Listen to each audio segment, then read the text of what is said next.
की सन की अच्छी व्यवस्था नहीं रखेंगे तो वहां बीमारियां ही बीमारियां होते रहेगी।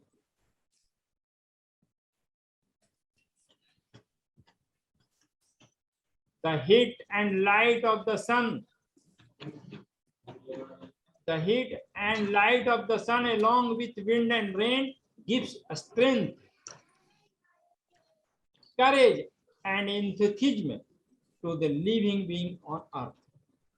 ये हमें ताकत देता है, उत्साह देता है, जोश देता है। ये हमारे शक्ति का, ताकत का परिचायक है।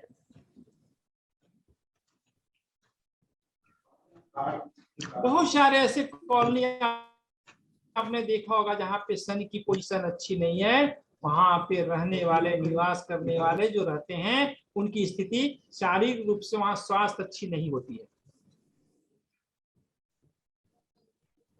वो स्वस्थ नहीं रहते हैं। लेकिन excess of anything is bad, उसका ज्यादा होना भी नुकसानदायक है। Excess of sun's heat in the house is also bad, घरों में उसकी ज्यादा प्रकाश की स्थिति को भी अच्छा नहीं माना गया है। People living in east facing houses in the hilly region, hilly stations, keep facing the edge up to much heat, वो बहुत ज्यादा गर्मी से परेशान रहते हैं। By the आफ्टरनून के बाद जो सूरज की जो प्रकाश होती है, रियली हीट जो बहुत ज्यादा होता है, टेम्परेचर बढ़ने लगता है मध्याह्न के सूरज की किरणों में, तो उन्हें बहुत अनकंफर्टेबल महसूस करते हैं, परेशानियां होने लगती है। इसलिए excess of anything is bad, उसका अति सर्वत्र वर्जते, अति को हमें से बचना है। हमें उसकी उतनी ही इस्तेमाल करनी है जितना हमारे लिए उसकी आवश्यकता है। अन्यथा क्या होगा, हाउस एंड जो है अनकंफर्टेबल, उसमें निवास करने वाले जो रिसाइड करते हैं, अनकंफर्टेबल महसूस करने लगेंगे, वो अच्छा महसूस नहीं करेंगे, वो हैप्पी फील नहीं करेंगे, खुशहाली महसूस नहीं करेंगे। Hence, the fire elements should be organized in such a way that the house remains warm in winters and cool in summers.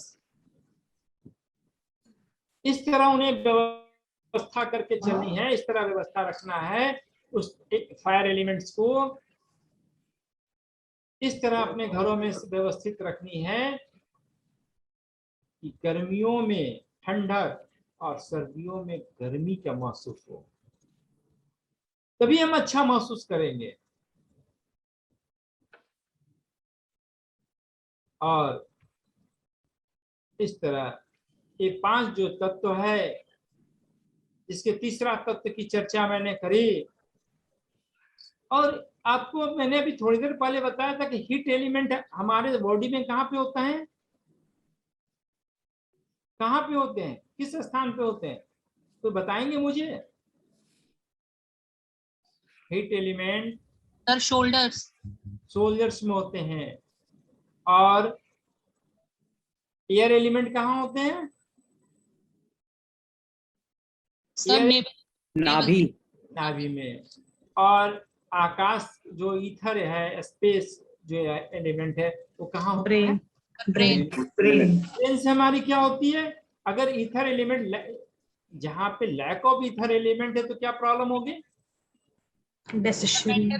mental peace, decision making power, mind related problems. जहाँ पे air element में कमी हो जाएगी तो क्या होगा, digestion related problems, stomach related problems, और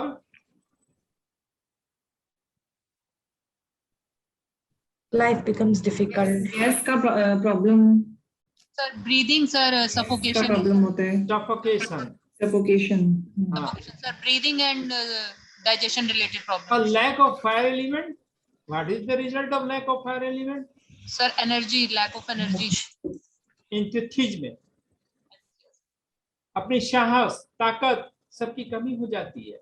और एक बात और आप जान लें, अपनी पाचन शक्ति कमजोर हो जाती है वहां पे निवास करने वाले का। इंटेस्टाइनल प्रॉब्लम्स होता है, इंटेस्टाइनल प्रॉब्लम्स होता है, पचने की शक्ति में कमी हो जाती है।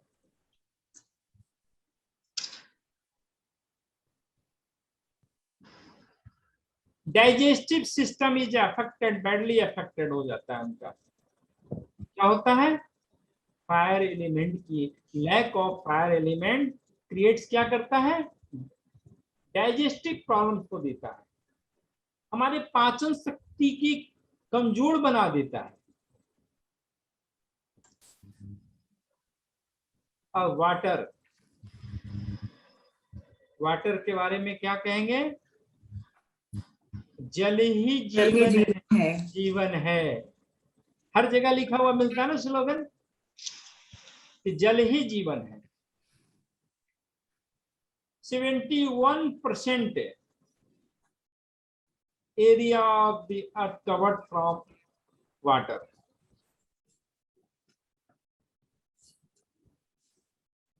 Water is an extremely important element found on the earth. Water is a creator of life. इसके बिना जीवन नहीं है। No living being या plant can survive without water. पानी के बिना न जीवन है, न जीव जंतु है, न प्लांट है। पानी के बिना हमारे जीवन का अस्तित्व ही खत्म हो जाती है।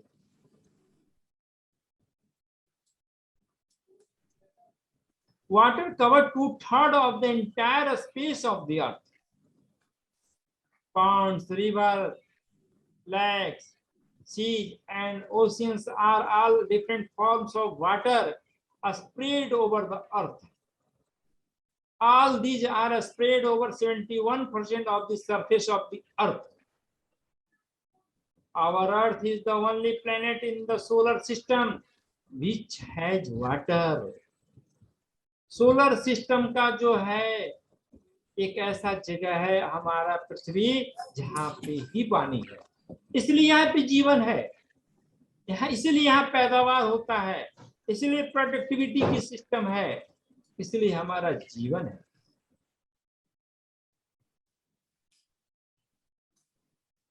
This is why it is called the blue planet. इसी कारण से ब्लू प्लैनेट के रूप में जानते हैं। द वार्म ऑफ एयर, ये कहा जाता है कि हमारे पूरे बॉडी में 3/4 of our entire body weight is made up of water. हमारे शरीर में पानी की कमी होती है तो डिहाइड्रेशन हो जाता है, हम बीमार पड़ जाते हैं। हमारे बॉडी भी requires plenty of water for its survival. We can fall ill due to lack of water या get dehydrated. पानी की जहां कमी हो जाती है हमारे शरीर डिहाइड्रेटेड हो जाता है, पानी की कमी से हम बीमार पड़ जाते हैं। गर्मियों में खास करके हीट स्ट्रोक के रूप में देखा जाता है। इसलिए पानी की उचित व्यवस्था भी हमारे लिए उतना ही महत्व है। वास्तु में पानी का संबंध किससे है? लक्ष्मी से देखा गया है, गॉडेज ऑफ पैसेज कौड़ी से देखा गया है। पानी misuse of water, misuse of money. इसलिए पानी की सही व्यवस्था रखना हमारे लिए बहुत जरूरी है। अगर उसको अच्छे ढंग से नहीं रखेंगे तो हमारी वास्तु खराब हो जाएगी। Apart from man, plants, animals, and the house also requires plenty of water. Taste, touch, and sound are in the special qualities of water.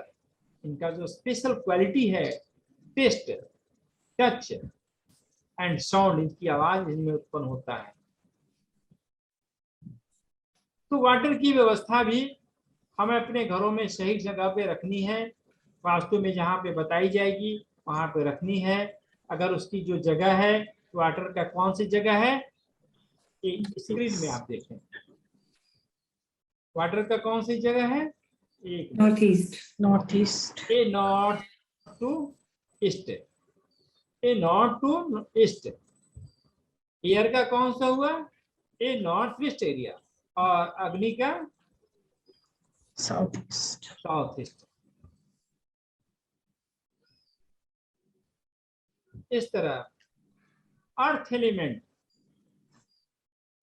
Earth element is the important element of vastu.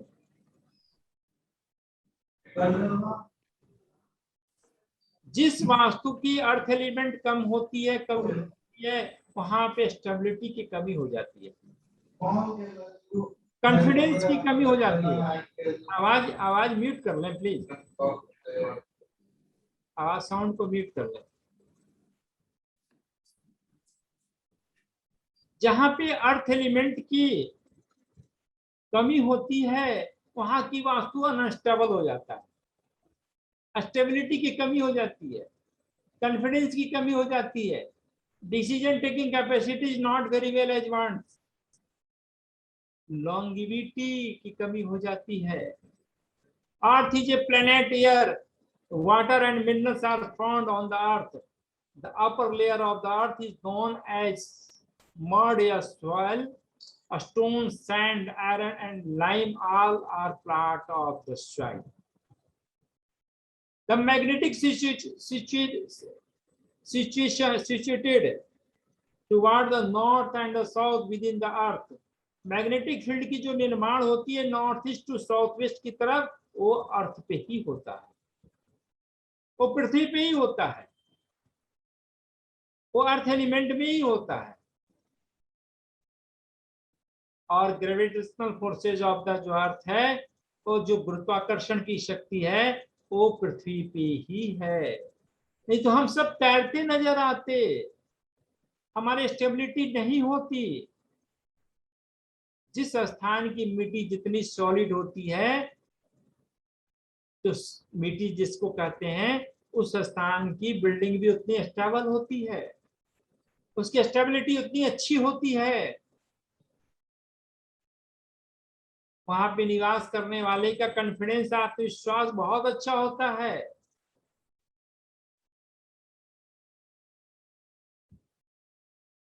इस तरह देखा जाता है। और एक अर्थ में जो भूमि पूजन की जो बात कही जाती है, the idea behind bhoomi pujan at the beginning of the house construction is to pay respect to mother earth. Life and home without earth is, मैंने अर्थ के बिना, पृथ्वी के बिना हमारी जीवन ही नहीं रहता। इसीलिए इसे पूजनीय मानते हैं, इसीलिए इसे पूजा करते हैं, इसीलिए अपने मकान बनाने के अर्थ को, पृथ्वी को माता की संज्ञा दी गई है, इसलिए इसे पूजनीय के ही से हमारा सृष्टि का विकास हुआ, और फिर इसी में हमारी सृष्टि की पूरी गतियां संचालित होती है। Earth is the centre of the magnetic and gravitational forces.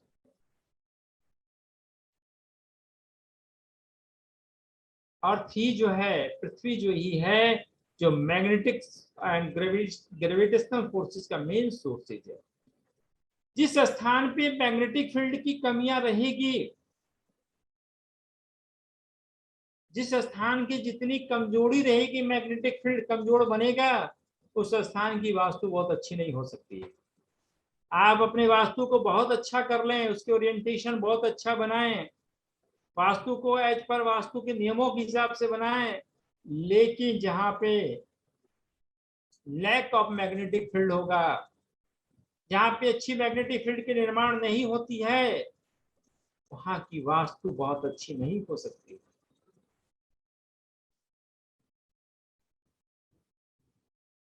The earth can provide a consolidated base for the building and house constructed on its surface.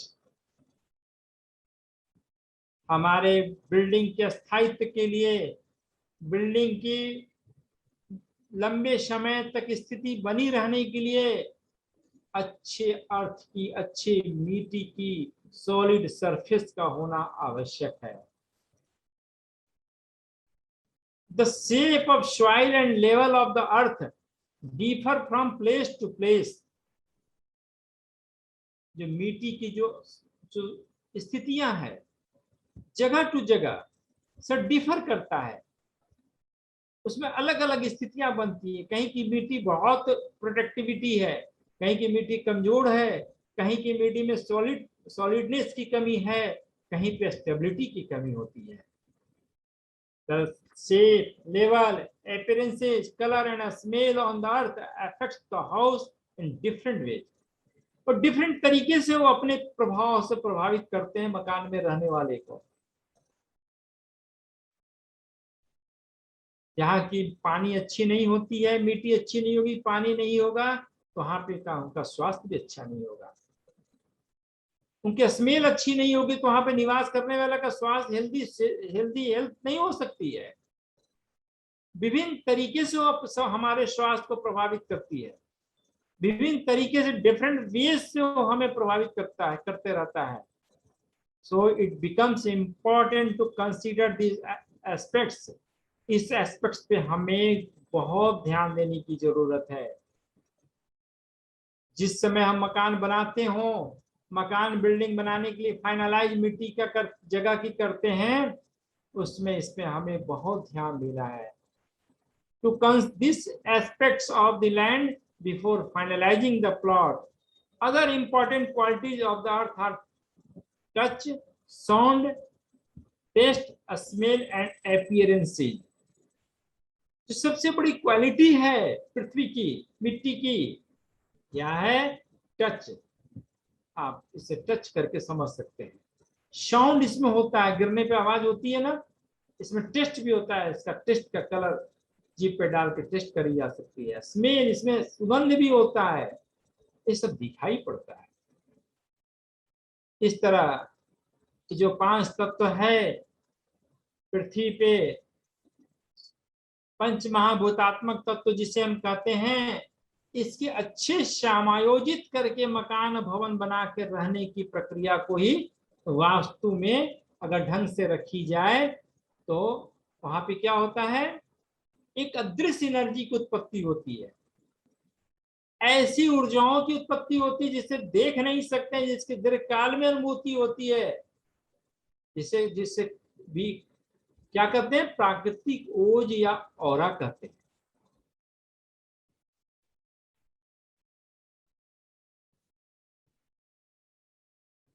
ये 5 जो बेसिक एलिमेंट्स है, प्रोसेस ऑफ क्रिएशन है और process of destruction भी है। ये 5 basic elements में ही गोस्वामी तुलसीदास ने कहा है, क्षितिजल पावक गगन समीरा पंच रहित या अधम शरीरा। ये 5 तत्वों से हमारी शरीर के निर्माण हुई है और 5 तत्वों में विलीन हो जाता है।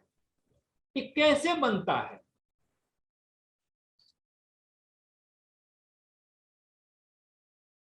They maintain that our body is created from this Panch Mahabhutatmak Tattva, and at the end of life, the body gets. कहने का तात्पर्य है कि 5 बेसिक तत्व से हमारे शरीर के निर्माण हुई है और फिर ये 5 तत्व फिर उसी मिट्टी में मिल जाती है। From dust to dust, the saying goes. ये ईथर एलिमेंट है। क्रिएशन का प्रोसेस क्या है? Ether element. ये आकाश तत्व, ब्रेन आया, दिमाग आई, फिर फायर हुआ, गर्मी आया, फिर वायु, हमारा प्राण चलने लगा, फिर पानी की व्यवस्था हुई, फिर यह सॉलिड बॉडी का निर्माण होता है। That is the process of creation. ये क्रिएशन है। क्रिएशन का क्या है सिस्टम? कि पहले ब्रेन आता है, आकाश तत्व की उत्पत्ति होती है। उसके बाद क्या होता है? गर्मी होता है। पिंड जब बनता है माँ के घर में, उसमें फिर एक गर्मी आता है। फिर उसके बाद एयर, उसका फिर प्राण, अपने माँ के प्राण से उसकी प्राणवायु चलने लगती है। फिर उसमें पानी की व्यवस्था बनती है पिंड में। फिर उसके बाद क्या होता है? पूरा पिंड का निर्माण होता है, अर्थ एलिमेंट का निर्माण हो जाता है। इसके डिस्ट्रक्शन की जो तरीका क्या है? हमारा शरीर पहले प्राणवायु निकल जाती है ना, एयर पहले निकलता है ना, वायु बंद हो जाती है ना हमारी, एयर खत्म हो जाता है, कहा गया कि ऑक्सीजन खत्म हो गई, आदमी प्राणविहीन हो गया, आदमी निस्तेज हो गया, आदमी गिर जाता है। ऐसा सुना है ना, देखा है ना आपने, जानते हैं आप ना। उसके बाद क्या होता है, जो वाटर जो है, जो ये शरीर के अंदर में जो पानी की जो गतियां हैं वो रुक जाती है, ठहर जाती है। फिर धीरे धीरे शरीर क्या होता है, ठंडा होने लगता है, गर्मी खत्म हो जाती है। और फिर ये शरीर जो है, अर्थ जो है, ये गिर जाता है, ये पिंड जो है निस्तेज हो जाता है, प्राण विहीन हो जाता है। और फिर ये आकाश जो है, ब्रेन बहुत बाद में डेड करता है, पता होना चाहिए।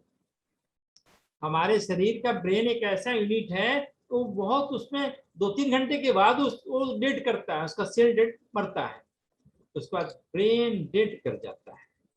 Process of destruction of our body, ये प्रोसेस है, ये अपने डिस्ट्रक्शन का, अपने शरीर के विनाश का, ध्वंस, इसको हिंदी में क्या कहते हैं, ध्वंस की प्रक्रिया और निर्माण की प्रक्रिया। निर्माण की प्रक्रिया कैसे होता है, पहले आकाश तत्व का निर्माण होता है, फिर अग्नि तत्व, फिर एयर वायु, फिर जल तत्व, और फिर ये अर्थ, ये पूरा पिंड का निर्माण होता है। जाने वक्त क्या होता है, पहले प्राणवायु चली जाती है, फिर पानी, हमारे अंदर जो गर्मी है, पानी जो ब्लड की सर्कुलेशन होती है वो ठहर सा जाता है, रुक सा जाता है, फिर धीरे धीरे शरीर ठंडा होने लगता है। फिर ये अर्थ है, जो पृथ्वी है, जो अर्थ एलिमेंट जो हमारा है, वो खत्म हो जाता है, निस्तेज हो जाता है, और फिर ये जो ब्रेन है डेड हो जाता है। इस तरह 5 तत्वों का अपने वास्तु में एक महत्व है, और 5 तत्वों से इस वास्तु को हमें समायोजित कर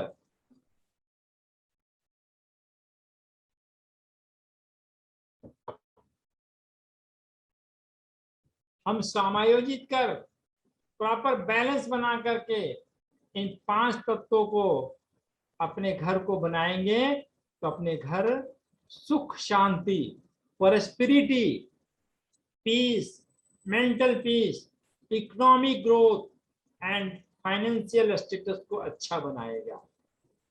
और 5 तत्वों में जहां असंतुलन की स्थिति होती है, इम्बैलेंस होता है, तो क्या होता है, financial loss, lack of mental piece,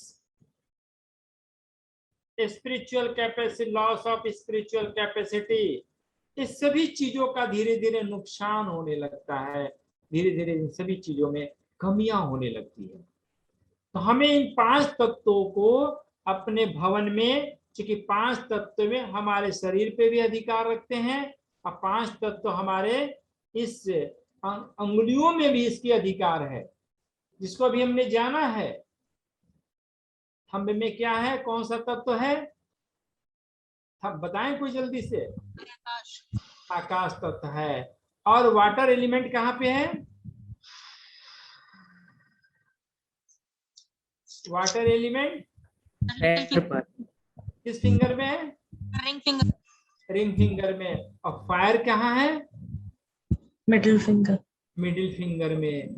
और ईथर एलिमेंट कहाँ है, थंब, थंब में। तो 5 तत्व, और हमारे शरीरों में 5 तत्व है, और हमारे अंगुलियों में भी 5 तत्व है।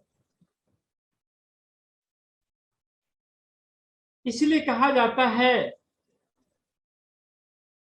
कि प्रातः काल सुबह उठ करके इन अपने अंगुलियों की दर्शन करनी चाहिए। इसकी कहावत आपको सबको पता होगा, कोई है पता, किन्हीं को बताएं मुझे, तो बताएंगे मुझे। कराग्रे वस्ते लक्ष्मी, कर मध्य सरस्वती, कर पृष्ठे गोविंदम, प्रभाते कर दर्शनम। Yes sir. ये अंगुलियों की ये ऊपर की हिस्से में कराग्रे वस्ते लक्ष्मी, लक्ष्मी का वास होता है।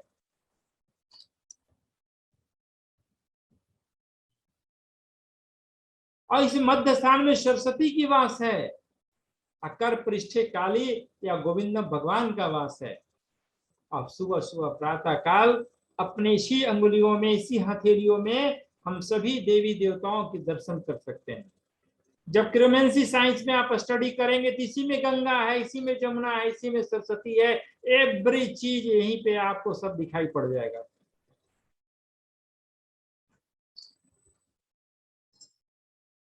इसे जाने के लिए जरूरत कहीं नहीं है, हमारे हाथों में और भगवान ने सब कुछ दे रखा है, जिसकी चर्चा हम हस्तरेखा में करते हैं, क्रोमेंसी साइंस में करते हैं, पामिस्ट के अंतर्गत उसको करते हैं।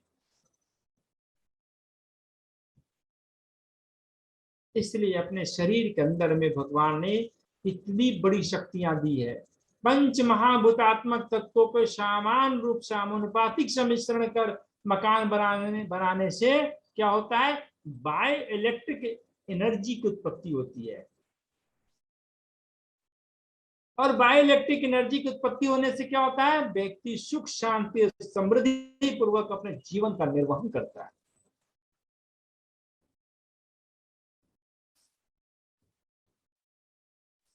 अब इसको वास्तु ऊर्जा कहते हैं। वास्तु ऊर्जा, ये वास्तु ऊर्जा कौन सा है, पृथ्वी जल आकाश अग्नि और वायु। ये देयर आर 5 बेसिक एलिमेंट्स। ये 5 जो बेसिक एलिमेंट्स इन वास्तु में कौन सा है, पृथ्वी जल आकाश अग्नि और वायु। और इसके अलावा भी बहुत सारे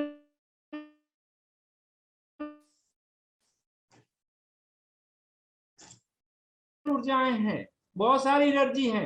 ब्रह्मांडीय एनर्जी कहते हैं, कॉस्मिक वेव की एनर्जी कहते हैं, ग्रेविटेशनल फोर्सेस की एनर्जी कहते हैं, मैग्नेटिक फोर्सेस की एनर्जी कहते हैं, और क्या कहते हैं, सोलर एनर्जी कहते हैं। ये भी हमारे जीवन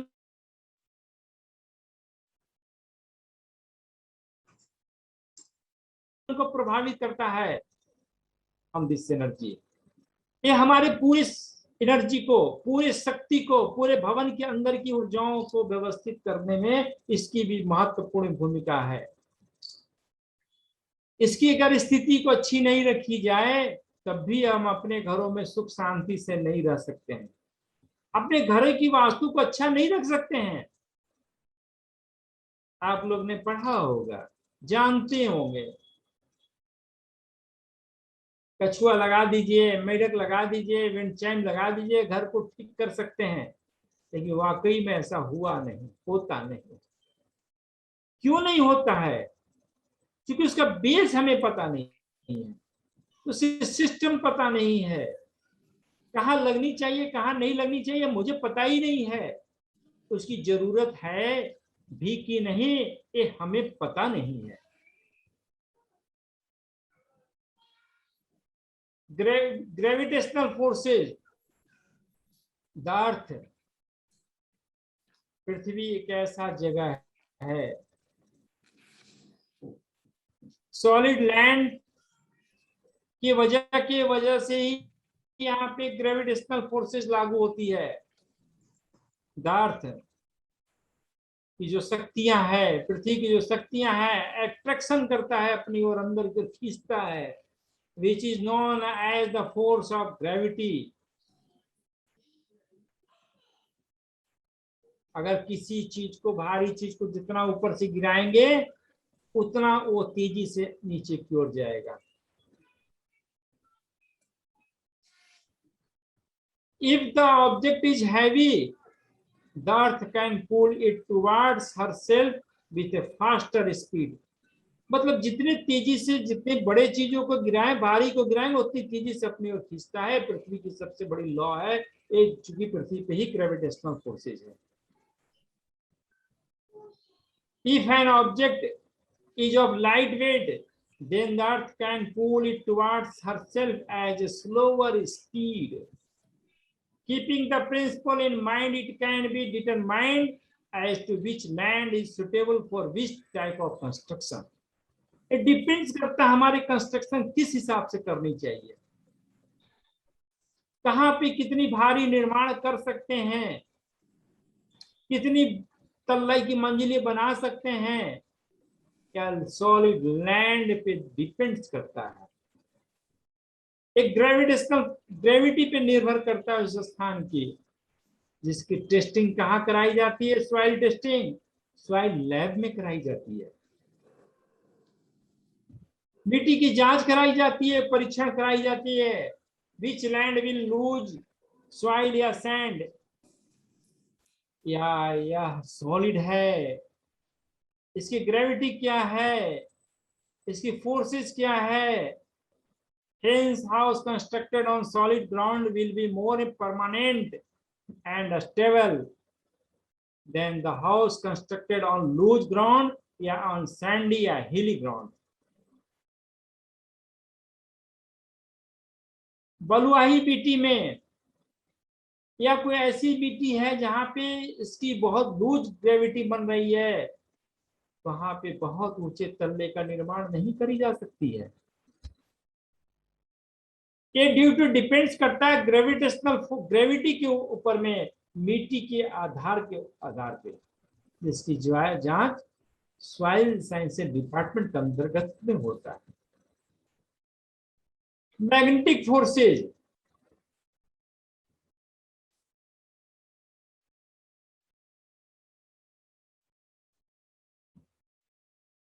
हमारे पूरे पृथ्वी के अंदर पृथ्वी एक मैग्नेट है। मैग्नेट है ना, आप लोग जानते हैं ना मैग्नेट है। क्यों मैग्नेट है पृथ्वी, तो बताएंगे मुझे क्यों मैग्नेट है। आयरन सर, इसके कोर में आयरन है, लोहा है। हाँ, और बताइए, थोड़ा और बताइए, थोड़ा और बताइए, मुझे और समझाइए थोड़ा।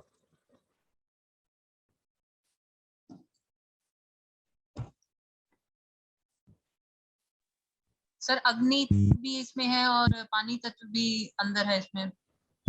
और बताइए। तो और आयरन ओर होने की वजह से, आयरन की पिंड होने की वजह से, आयरन की लावा होने की वजह से ये हमारी जो पृथ्वी पे क्या हुआ, our entire universe is in connected by the magnetic forces. All the planets, constellation and the other stars are connected to each other by the same magnetic forces. ये मैग्नेटिक फोर्सेज नहीं होता व्यवस्थित नहीं होते।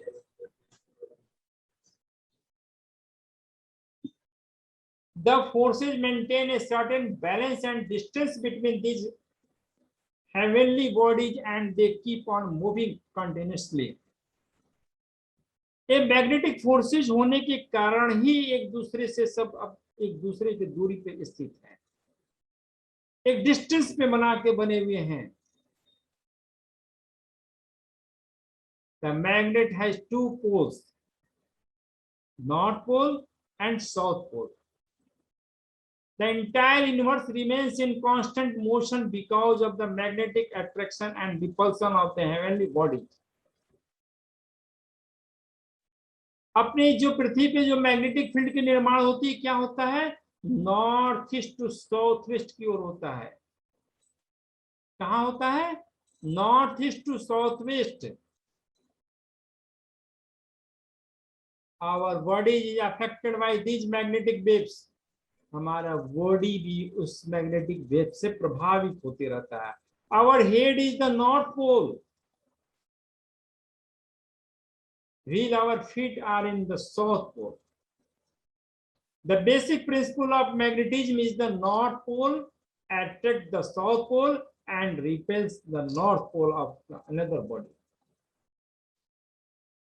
यही कारण है कि उत्तर की तरफ जो नॉर्थ पोल है, हम उत्तर की तरफ करके नहीं सोते हैं, क्योंकि रिपल्स करता है, विकर्षण की क्रियाएं होती है, वो अट्रैक्ट नहीं कर पाता। आपने सुना होगा ना, आप सब जानते होंगे कि सोने की जो गतियां हैं उत्तर की तरफ सर करके नहीं सोना चाहिए, जानते हैं ना आप सब? Yes sir. क्यों क्यों नहीं सोना चाहिए? कि हमारे नॉर्थ पोल जो है पृथ्वी के नॉर्थ पोल से रिपल्स करता है।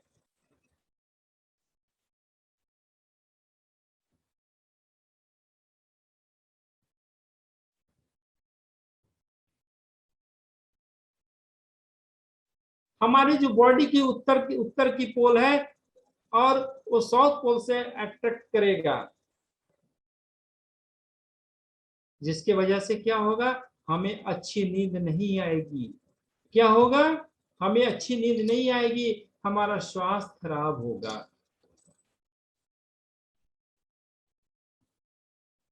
हमारे नॉर्थ पोल साउथ पोल में अट्रैक्ट होता है, जबकि नॉर्थ टू नॉर्थ पोल में रिपल्सन की क्रिया होती है, विकर्षण की क्रिया होती है, जिससे हमारे बॉडी में पूरी तरीके से वीकनेस आती है, कमजोरियां आती है, क्रैम्प होता है, ऐठन होता है। This is the scientific reason for sleeping with one's head towards the south direction. एक साइंटिफिक कारण है।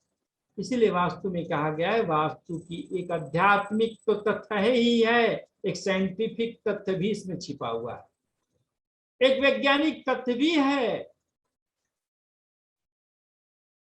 वास्तु का निर्भरता जो है, वास्तु डिपेंड्स अपॉन, उसका बेस जो है साइंटिफिक बेस है और एक व्यवहारिक तथ्य पे आधारित एक व्यवहारिक विज्ञान के रूप में इसे हम जानते हैं।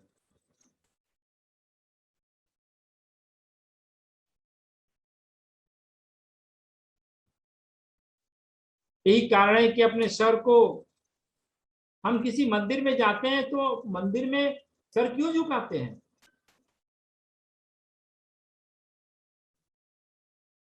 मुझे कोई बताएंगे, मंदिर में हम सर क्यों झुकाते हैं? क्यों झुकाते हैं, कोई बताएं? मंदिर में सर क्यों झुकाते हैं, सर को क्यों रखते हैं? देवताओं के चरणों पे या उसके दहलीज पे, या to get the positive energies of that place.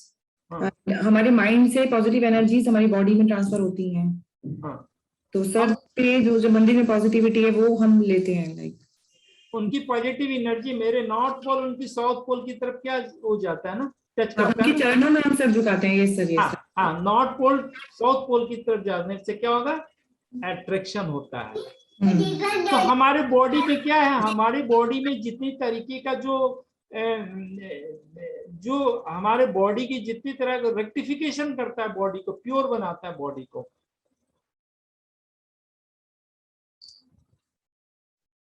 Purifier करते रहता है हमारे बॉडी के सिस्टम को, north pole to south pole की तरफ। और north pole to north pole की तरफ करेंगे तो हमारे बॉडी में रेक्टिफिकेशन नहीं हो पाएगा, हमारा बॉडी प्योर नहीं हो पाएगा।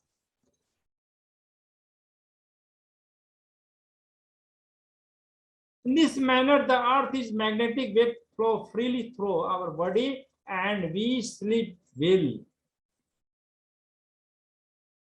और हमें अच्छी नींद भी आती है, हमारा बॉडी प्यूरिफायर होते रहता है। इसलिए नॉर्थ पोल को साउथ पोल की तरफ लगा करके रखने से हमारा बॉडी प्यूरिफायर होते रहता है। जिस तरह आजकल प्यूरिफायर लगा के पानी पीते हैं ना, हर घरों में शुद्ध करके पानी पीते हैं ना, तो बॉडी को प्यूरिफायर करने का जो मेन बेसिक तत्व है, यह है कि नॉर्थ पोल को साउथ पोल की तरफ रखा गया।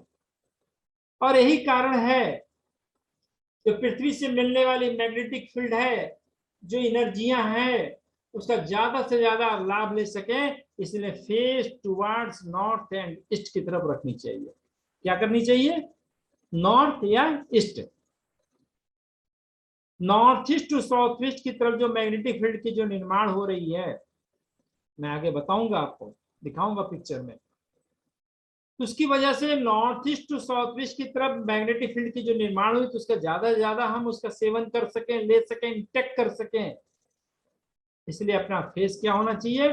टुवर्ड्स नॉर्थ या east. If you are businessman, then your face towards north, you are administrative servant, या आपका एडमिनिस्ट्रेटिव कैपेसिटी वाले काम है, या आप सलाह करते हैं, डॉक्टर हैं, तो आपकी फेस ईस्ट की तरफ होनी चाहिए।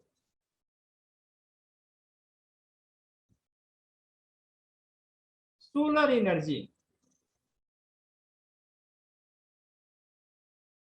सोलर एनर्जी आपने पहले भी चर्चा हमने किया, अभी फिर मैं एक बार कर रहा हूं। Sun is the main source of energy for the अर्थ।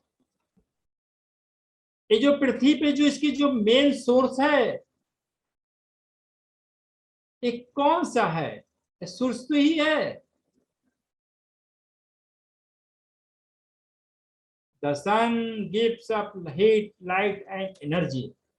इसी से हमें हिट भी मिलता है, प्रकाश भी मिलता है, ताकत भी मिलता है, खिंच भी मिलता है, सहन शक्ति भी मिलती है, कॉन्फिडेंस भी मिलता है, आत्मविश्वास भी मिलता है। It makes our life active and energetic. जिस घरों में सन की स्थिति अच्छी नहीं है, वहां की लाइफ एनर्जेटिक नहीं होगा। वहां लोग सुस्त होते हैं, आलसी होते हैं, लेजी होते हैं, कमजोर होते हैं, वीक होते हैं, सुस्त होते हैं। The sunlight reaches some part of the earth all the time. आपकी पूरे एरिया में उसको हमेशा लाइट आपके घरों में मिल रही है। इसका एक व्यवस्थित व्यवस्था हमें करनी है। This type of rays reaching the earth throughout the day depend on the angle from where they reach the earth. Her angle से उनकी लाइट हमेशा मिल रही है इस पृथ्वी पे। Depending on the angle, they are divided into 3 types. The rays arriving in the morning area called, सुबह का जो लाइट होती है, सुबह का जो प्रकाश की सूरज की किरणों के साथ जो मिलने वाली है, इतनी प्रभावकारी होती है, इतनी ऊर्जाओं से परिपूर्ण होती है, प्रकृति कितनी नियामक शक्तियों से संतुलित होती है, जो हमारे जीवन के लिए आवश्यक होता है। हमारे जीवन को बेहतर बनाने में उसकी योगदान होती है, प्रभावकारी होता है।